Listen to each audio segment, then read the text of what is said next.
Assalamualaikum warahmatullahi wabarakatuh. Palawargi kaum dangu, mangga urang teraskeun ieu dongeng dina carios Berit Bodas. Dina bagian ka 34. Mangga ulah hilap ditekan dulu subscribe na. Hatur nuhun, mangga wilujeng ngadangukeun. Geus kitu mah tong boroning barudak ngora nu atah pangalaman malarat ku pangabisa cacakan Mang Udi oge kasebut nu loba pangalaman bari saeutik gedena nyangking pangarti tina bam ulid bela diri. Ari ningali kayan inon kitu masih ganu edan radah marmi rek ning hareupanana oge. Kitu deui nu sejen saurang ge eueuh nu wani ngadareukeutan. Nafsu inon bener-bener ngakidir amekan ngahegak panon runut rinat semugiras jeung beureum teu beda ti mata muning edan. Harita keur dinuker ngajoprak teh gancang aya nu manggul ku saurang budak ngora di bawah ngejat sabab sieun tuluy di pahala ku inon. Nyiromlah oge pamajikanana nuturkeun bari rawah riwi durug-dug Nyi Sarti. Pamajikan inon digusur ku Mang Udi dibawa ka imah sabab hariwang sok sieun Nyi Sarti di pahala. Atuh kari inon we sorangan nu keur jalang jeleng di buruan amekan ngahegak kesa ngoprot masihan sakujur awak. Gek inon diuk dina golodog teu lila kalacat unggah ka imah ngadon ngaruksak kana paparabotan piring jeung gelas dina lomari ancur kabeh sirilik ka dapur jebrod seeng nagen nu dihabu bari aya sanguan teu ditajong. Atuh sanguna tina aseupan paburaset jagong garing nu ngagarantung dina luhureun habu di jambretan teh sirik nu tuluy diluluh. Geus kitu mah inon katepas deui ngajega dina lawang bari nulak cangkeng. Gek inon diuk dina babalean taksiran ngarasa lungse beak tanaga. Cag nyaritakeun kaayan inon malikan ka Nyi Sarti pamajikanana dibawa ku Mang Udi ka imahna keur ditanya ku Mang Udi bari dising hareupan ku sababaraha urang tatanganna Mang Udi. Kumaha pipikiran si inon cenahnya alabatan tinu teu hideung ngadon amuk-amukan kitu. Pada cek dewek masa kurang kumaha belana nu jadi pamajikan asa kurang kumaha kanyaahna nu jadi minantu manehna nyanangan panyakit sakitu geus lilana bari ditambah-tambahkeun ka dieu ku anak pamajikan jeung minantu. Kamari ieu waktu manehna dibawa ka rumah sakit tina alatan ngelebok endrin minantuna keneh nu nguruskeun ka ditu ka dieu tapi akhirna mah nu asih dipulang sengit teu beda tinulungan anjing kadempet si inon mah. Eta kunaon atuh mimitina teh Sarti? Cek Mang Udi bari ngareret ka Nyi Sarti nu keur inghak-inghakan keneh. Luka teuing ari pasal-pasal nama Mang Udi ngan katingali ku kuring mah geus 3 poe Mang Udi manehna teh juda jadeud we ditanya teu nemalan. Ari tadi kuring keur mocelan jagong garing pelakeun nyaeta rek ngayuman anu teu jaradi. Manehna tocorokan ngagegero kuring. Gancang ku kuring disampeurkeun ka tepas bari ditanya aya naon ngagegero bae. Pokna teh ari siang ngajedog we di dapur keur naon cenah kitu. Cek kuring teh keur mocelan jagong garing pelakeun. Geus kitu mah ujug-ujug ngambek ke majarkeun kuring marak teu buru-buru nyodoran lebokeun cenah kitu. Sedang kuring keur nyangun can asak. Dibejakeun can asak kalah nampiling ka kuring bari nyarekan beak bersih make nyebutkeun sia kawasja awewe pangeretan. Abong kena aing keur eueuh deuleukeunana.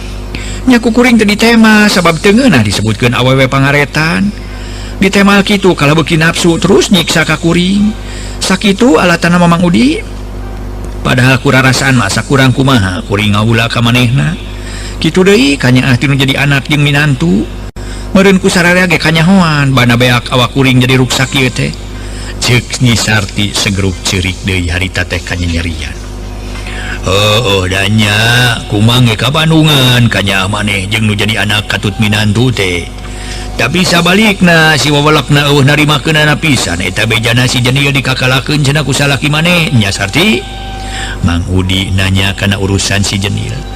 Nya samalah nyaritana ge di mana si Jenil aya haloho kaburuan.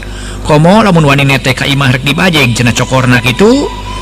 Tati harita sok buat baeud bae tema Nyi Sarti. Ngabajeg cokor jalma teh babari kitu. Sok lalawara teuing makrek ngabajeg cokor si Jenil. Na samarukna kumaha ari si Jenil teh? nyage jelmana campieu loba pangabisana mah lumayan kata mah budak ngora tanagana keur beujeuhna bedas sakali ngababetkeun ge pira ku si Inon teu ngajoprak jabati kitu kungsi ngalapangarti mangayeu naon teh tina sagala nanti ka Mang Dinta pek saksian ku sararea lamun si Inon wani ngayonan si Jenil ripuh nyaan meureun ditotog-totogkeun mah ku si Jenil lalawara teuing ngambekna si Jenil cek Mang Udi nyaritakeun perkara si Jenil da memangnya si Jenil lain jelema nu malarat ku pangabisa sepi ku pangarti saeutik gedena geus guguru kana urusan bela diri ti Mang Dinta jadi lamun Inon rek ngayonan si Jenil teh mah moal mahi moal kaigaan komo kitu Inon dina waktu ayeuna keur nyanangan panyakit da tatu mah sok tara beunang dicaritaan cekuring ge lamun si bapa keur ngambek teh tong dilayan mah keun antep malah singkahan angguran mah dilawan mah lain lawaneun geus di kitu mah cek Nyi Romlah ngagelendeng indungna heueuh na maneh nu arek ngeunah kitu nu jadi indung disebut awe pangeretan bari kanya indung kana jadi bapa teu dicarimakeun teh mah Nyi Sarti bari ngareret lah meungeus teh teu jadi omongan ting mah keun melah naran tapi ku sararea yang nyaho rek kumaha manehna para mitra sadaya geus antep bari nage lah ana jelema kitu mah Mang Udi nuluykeun caritaan Romlah geus kitu mah jep jarempe sanggeus Mang Udi nyarita kitu guru tak dua urang lalaki ngora keneh arungah si Horeng si Jenil jeung si Taslim manehna parang ngaliwat kaburuan Mang Udi rek ngarala awi katingali di imah Mang Udi loba jelema disangka si Jenil mah anu gering atau Mang Udi kapapatenan.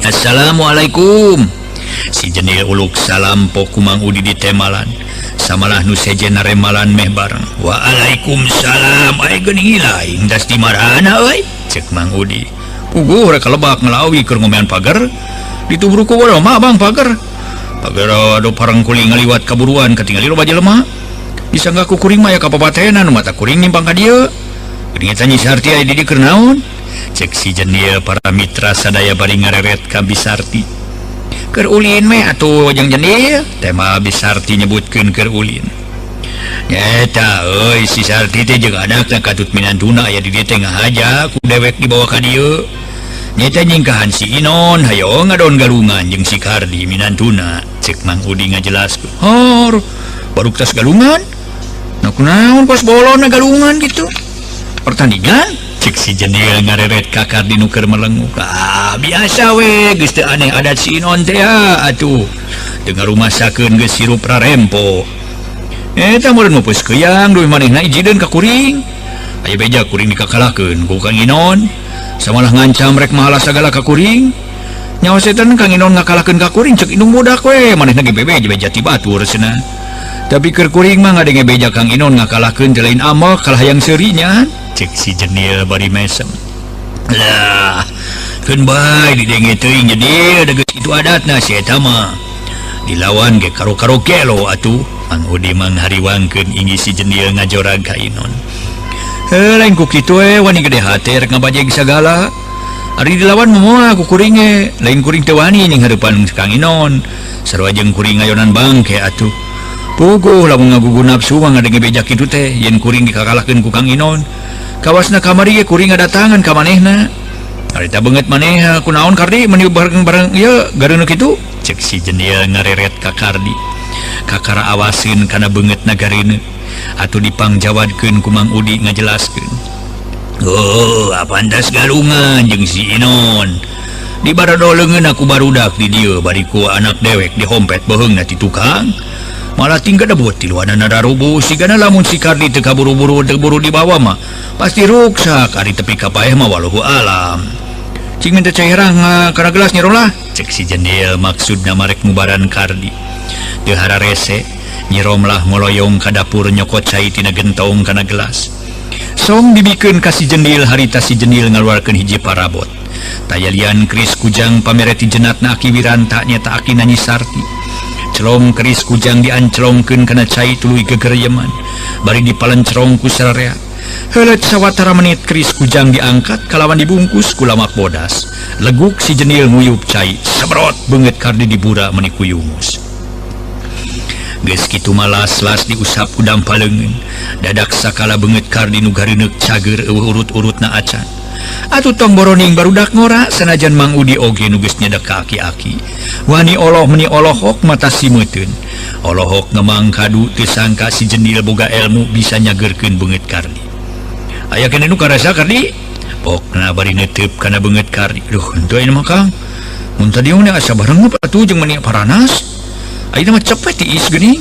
Tema Kardi bari nyapakan beungeut. Untung si laing ka dieu euy teu sangka laing bisa tutulung euy, ceuk Mang Udi siga nu bungaheun.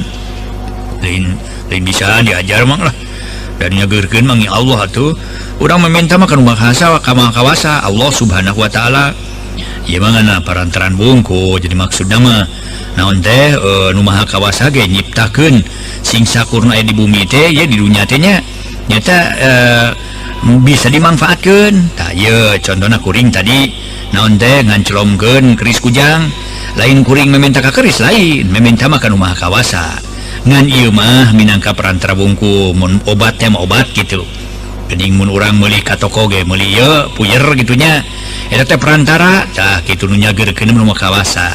Kitu nu matak oge atau meuli pel gitu tah. Jadi ge sarua kuring mah kulantaran puyer na manyur. Tah jadi ieu teh hartina mah bangsa penyakit leungit tah kitu sarua we. Cai ieu ge cai tina naon teh diancloman kujang kulantaran hasiatna manyur jadi pokona mah cager. Ari mementa mah menta cager mah ka nu maha kawasa mah kitu. Syukur we ilaing boga pangarti mah euy. Sing nuluis bisa tutulung ka batur, bisa tutulung ka nu butuh tatalang ka nu susah. Peperiheun dewek nya geus kolot euy, sakieu geus kolot teu boga jape jengkoleun can apa dewek mah. Atuh lamun kitu mah sarua jeung uing mudi lah. Da uing teu boga tuh jampe jengkoleun mah. Jampe sing sireumeuan teu boga kitu. Cek Taslim ditungtungan ku seuring hehe. Sabada si Taslim nyarita kitu Mang Udi ge nyarita deh. Oh jadi si lain ge Taslim sarua nya teu boga jampe keur sing sireumeuan. Matak mang kuring mah sarua we jeung mang. Atuh sajekih jeung dewek euy. Temal Mang Udi. Mat euy lamun seug tepung jeung si Inon heug manehna ngadatangan pika keheuleun tong dilayanan. Gancang singkahan lain dewek nganggap ka ilaing eueuh kawani atawa kudu eleh tapi kudu ngelehan maneh. Da itu mah geus sidik jelema hampuraeun. Pokna diamanat ka si Jendil. Amun da kuring lain jelema teu hideung atuh moal rek naon-naon jeung eueuh hartina we ngador ributan jeung batur selembur mah era ku batur. Komo kitu si Inon jeung kuring urut sakokosa inum. Ngan mudah-mudahan we Kang Inon sing sadar nu hartina mah rek nganteur we nafsu. Ulang amarah malah sing babalik pikir we ayeuna mah. Kitu kahayang dewek ge si Inon teh sing babalik pikir. Da diinteun teh ge manehna teh geus kolot geus boga incu, ceuk Mang Udi. Atuh geus kitu mah si Jendil pamitan da puguh rek barang gawe ngalaawi jeung Taslim. Jerut tarurun tuluy ngaleos ka kebon kitu de Kardi jeung pamajikanna katut Sarti baralik. Ngan Sarti mah teu balik ka imah sabab dicarek ku Nyi Romlah anakna bisi Inon bapana nafsu deui. Atuh Sarti ngagugu manehna cicing di anakna. Nya diteang kana kitu nama Inon bener-bener ambakna ka si Jendil. Sakitu manehna tas galungan oge jeung minantuna teu mikirkeun kana kacape, teu mikirkeun kana kanyeri. Jerut tulun tuluy ngagedig bari nyoren bedog panjang maksud rek ngajorag si Jendil. Lamun kitu teh mah Inon teu weleh ngageremet tina pasa si Jendil nyaritakeun munyung ka anak pamajikan Inon. Harita geus nyedak ka wanci asar, parang si Jendil jeung Taslim masih kene barang gawe, ngomehan pager pipireun imah. Ari Nyi Anah pamajikan si Jendil keur nyaitan poe segon di buruan, diamparan ku kadut jeung diribin. Teu kanyahoan kurunyungna Inon geus nyampak ngajegah hareupeun Nyi Anah keur ngawadahan segon tina kana tolomong, samalah can kajait kabeh kakaraan anu dina kadut. Anah, ka mana salisia ha? Cek Inon meuni tegeug puguh we Nyi Anah reuwas gentak ngorejat. Hatena ratug suku ngeleper sabab kadatangan ku Inon. Aya naon kitu Kang? Tanya Nyi Anah beungeut meuni pias. Montong tatanya ka mana salaki maneh? Inon tipopolotot pikasieunan. Aya keur eta keur naon? Inon nyentak. Keur ngomean pager. Tema Nyi Anah teu tatag hatena beuki ratu. Coba geroan ka dieu. Aing hayang heuleuh beungeutna. Buru-buru. Inon nyentak dari siriliknya anak kapipir menite sirik na tita tarajong nyampak si jenil salakina keur campego reureuh bari ngawaskeun Taslim nu keur mapasan awi. Kang Maman kentak nyumput yeuh kentak nyumput ceknya anah bari ngenyang leungeun si jenil salakina. Atuh sakedapan masih jenil ngarasa kaget ningali polah nu jadi pamajikan bari ngadeg-deg. Ari maneh kunaon ngadon nita nyumput segala anak aya naon. Si jenil ngorejat, itu aya Kakang Inon ka dieu nanya-nanyakeun akang. Tema nyi anah siga teu puguh rarasaan. Pok Taslim anu keur mapasan awi nanyakeun bari nyampeurkeun. Aya saha nya anah ngadenge teh? Aya si Inon? Nya Kang Inon nanyakeun Kang Maman. Buru-buru nyumput tong aya di dieu. Nyi anah ngagegeceg salaksina kudu ini. Kekelanan anak eta naon maksudna cenah si Inon make nanyakeun dewek? Kateuing da cek manehna mah yang leuleuh beungeut cenah kitu. Oh, ukur hayang leuleuh beungeut. Nah, atuh batur hayang leuleuh beungeut atuh make kudu nyeunggeumpeur sagala. Cing rek disampeurkeun ari nya mah si Inon hayang leuleuh beungeut dewek. Montong Kang tong disampeurkeun. Aya ku badegongna keurnya jelema teh nya. Teu beunang dipikannya aku pamajikan. Montong ieu montong. Nyi anah ngenyang leungeun si jenil. Tapi si jenil teu beunang dihalangan. Manehna ngaleos rek nepungan Inon. Puguhnya anah beki gempur gentak lumpat rek ngabejaan Mang Dinta sabab ingi salakina patelak jeung Inon mangkaning Inon mawa bedog panjang. Ari Taslim harita nuturkeun ngan manehna mah teu nyampeurkeun ukur ngawaskeun ti kajauhan. Ih geuning aya mah aya naon Kang Inon nanyakeun dewek tanya si jenil. Siga nu tenang bari awak dibubuligir beus ku kesang da puguh keur barang gawe. Inon ciciduh di barung kurupa beungeut samugeuneup. Ambek ngahega kadorong ku nafsu. Diburuan sabaraha si Leing dibere naon ku anak pamajikan dewek ha? Pokna ti popoloton. Ke kising labar Kang Inon. Ulah wakananya kitu terangkeun heula nu jelas ngelaka arti. Samodel ngadongeng dan radio geuning ari teh nyaho mimitina mah komo bari teh nyaho judulna mah nu didongengkeun teu puguh ngadengina oge. Eta naon maksudna? Pangna Kang Inon make nanyakeun kitu sagala. Nanyakeun diburuhan sabaraha, dibere naon ku anak pamajikanna Kang Inon. Da kuring mah teu rumasa dibere naon-naon teu rumasa barang pentak anak pamajikan Kang Inon. 1000 kali nya kuring kurang kaboga ge moal, kuring mah moal pepenta moal. Cek si jenil tetep tenang. Montong rumah kudu jujur sia. Rumasa nyaritakeun perkara dewek kanu jadi pamajikan, majarkeun dewek munyung. Cek Inon mureleng kana beungeut si jenil. Ih, kuring ujug-ujug ngajelaskeun perkara si Laing mah henteu ngan pamajikan si Laing kamari ieu ngaguliksek nanyakeun perkara si Laing. Nya ku dewek dicaritakeun da lamun pamajikan si Laing teu ngaguliksek nanyakeun mah keur dewek kada moal ngajelaskeun teu puguh. Bari dewek teu rumasa dibere naon-naon ku pamajikan si Laing atau ku anak si Laing. Cek si jenil nyarita jadi kagok ayeuna mah geus kepinuh ku hawa nafsu ngomong nage kasar gariha ngalayanan caritaan Inon. Cara kitu teu balik deuleu sia. Dinya nage dewek ngalampakeun kitu da moal rek ngarugikeun moal rek nyusahkeun ka ilaing sia. Nah mun ateu teuing bibir teh. Sanajan gewek teh yang dirugikeun ku dari batur eta yang nyusahkeun batur Inon nya. Perkara dewek nyarita kitu ka anak pamajikan Laing montong jadi pikiran teuing. Rumah saja henteu gumantung karena batin Laing sorangan. Batin mah teu beunang dibawa ieu nyok bohong. Nu hartina mah batin mah teu waleh nyaksian kana sagarupa nu rek dipilampah ku diri urang. Lamun si Laing teu rumasa ngalampakeun sakumaha nu dicaritakeun ka anak pamajikan si Laing, geus we tong make jeung dipikiran ari nya mah teu rumasa. Tema si jenil.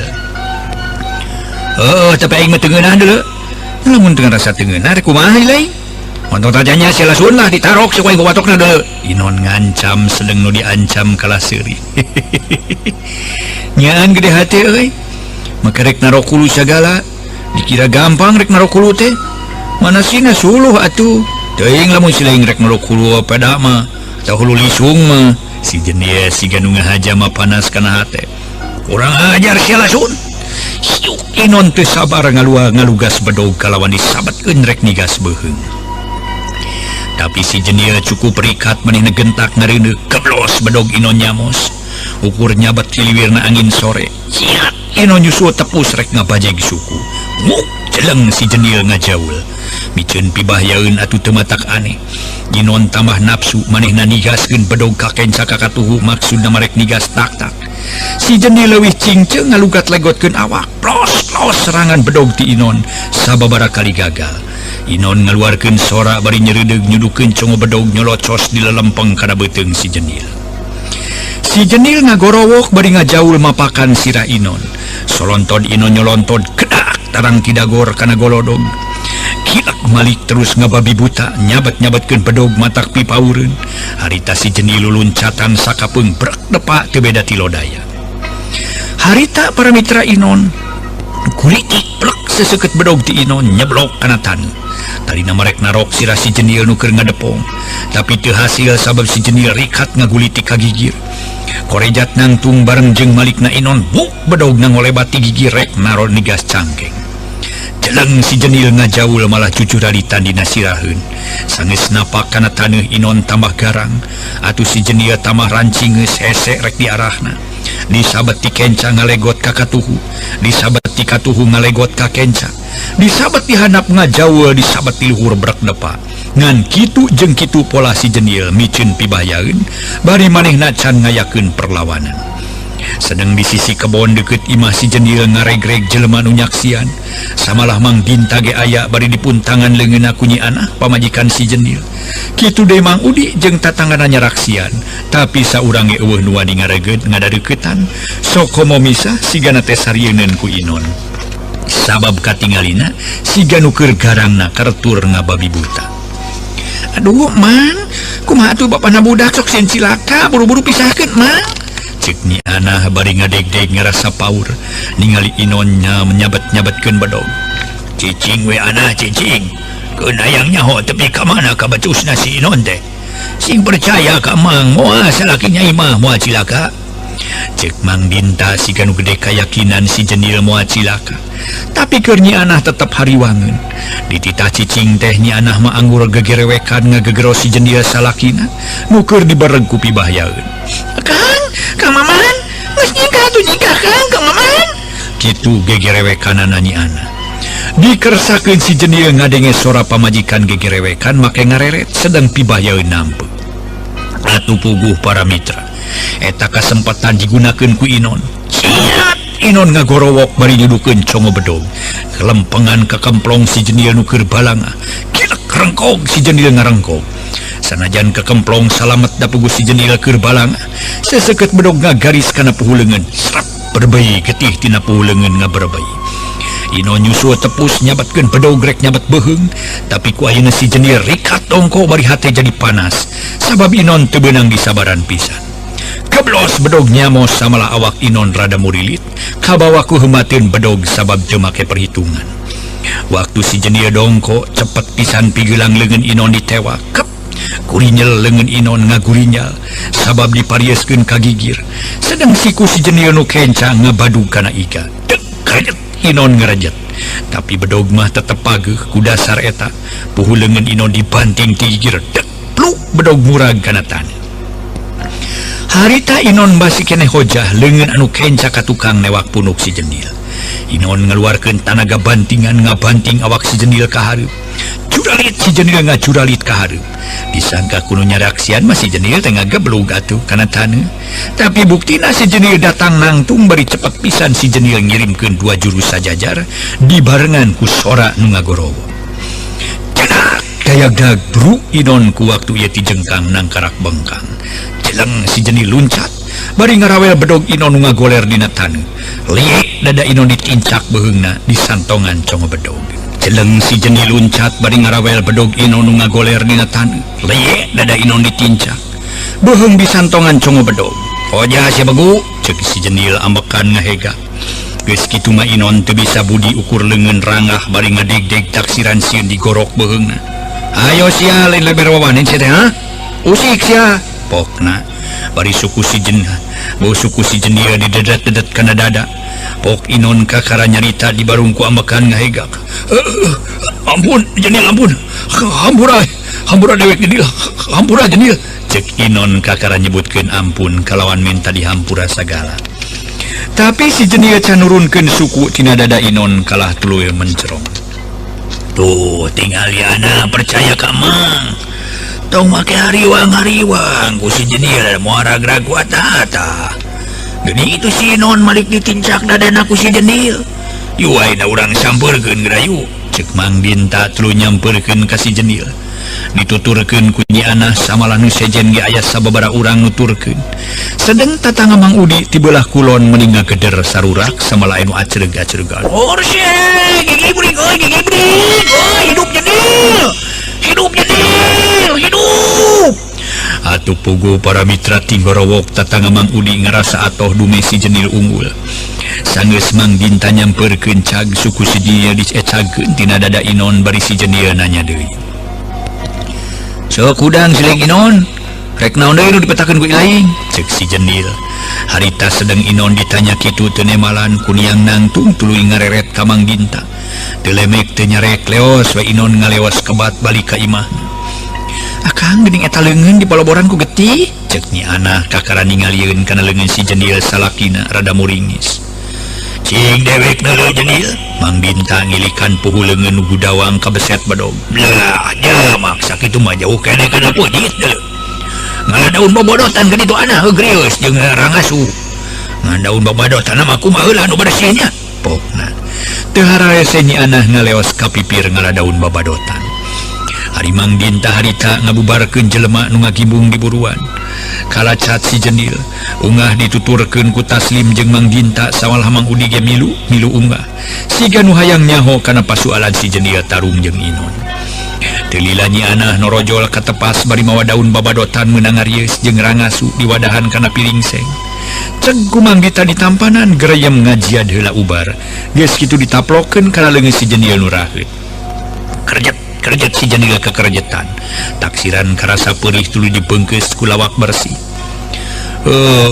dipikir-pikir manyaan si Inon kawas teu hideungna teh eta kumaha mimitina Jenil cek Mang Udi nanyakeun ka si Jenil nyemitina mah manehna we datang sorangan ka dieu Mang kuring ge kabejaan ku indung budak da kuring jeung si Taslim keur barang gawe di pipir ngomean pager barang disampeurkeun ujug-ujug ngomong kasar nyebutkeun teu suka disangka munyung saterjemah kuring moal ngayakeun tindakan sabab karunya ningali warugana batan sakitu atuh kulantaran manehna neug-treug bae ari katamah-tamah leungeun kuring kabeunangan nya atuh kasabaran kuring teh leungit timbul nafsu harita dadak ku kuring ditotog ku dua pereup terus ngajengkang geus kitu malah ku kuring ditincak we dadana bari santongan congo bedog bawana keneh tah geuning bedogna ngagoler keneh dina taneuh tema si Jenil ngajelaskeun sawajarna bari nunjuk kana bedog nu ngagoler di buruan sakitu masih lain aya keneh tinimbangan euy lamun seug ningangkeun ka jelema nu kitu-kitu wae mah bari si Ino ditincak dadana